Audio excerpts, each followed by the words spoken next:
how does a person know if they're ready to reduce again?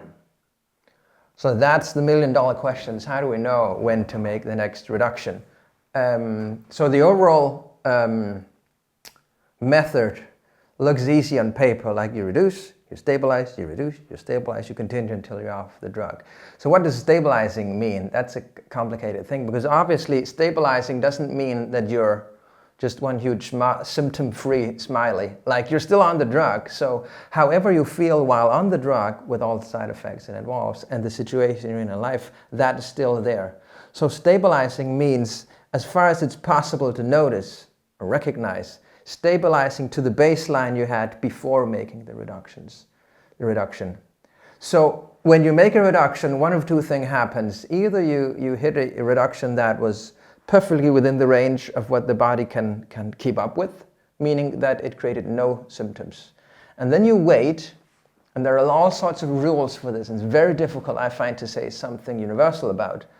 So the rule must be, if there are no symptoms, you wait for as many days as you know it normally takes for the symptoms to occur. We want that period of time to have gone, and then maybe adding a couple of days. So I personally use that more than these strict rules of you can reduce every 2 weeks or every 3 weeks or every month. I haven't seen any evidence at all for these rules of thumb, and they may lock you into not following your body's signals. Believe me, they will be there. So either that happens, so you wait for the same period of time as it would normally take for the symptoms to appear. So say you've been making a couple of reductions, and every time the symptoms emerged after day 5 or day 11 or somewhere around that. It's not necessarily set in stone, but there is actually usually a system in this which introduces a pattern, which does introduce some kind of controllability within the uncontrollability of coming off psychiatric drugs. So that's very valuable knowledge. Now, what we don't want to do is make another reduction before the body was finished with readjusting to the previous reduction. That's the only thing we don't want to do, right? So, and that's where the symptoms come in. They're actually your best indicator as when to do it. So we wait.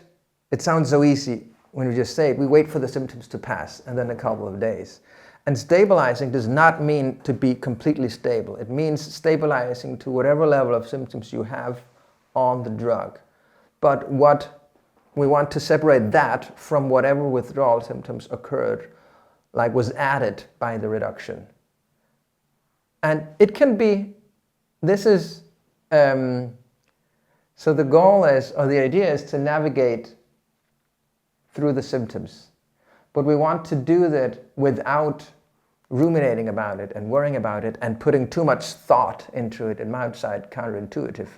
But this is really the road to rumination and what we call threat monitoring, like an excessive, time-consuming inner attention, like directing your attention inwards. How do I feel today compared to yesterday? Was this normal? Was that normal? All relevant questions, but it can definitely become part of the problem if done excessively, which is where it gets tricky, right? Because we do want to navigate after the symptoms, but we don't want to constantly monitor them.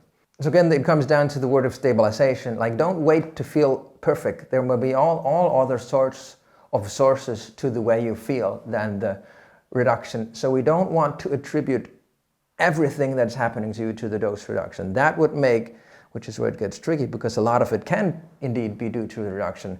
But don't wait around to feel perfect, because that will prolong the overall tapering process for years. So stabilizing just means that you stabilize to however you feel on the drug and in the current situation you're in.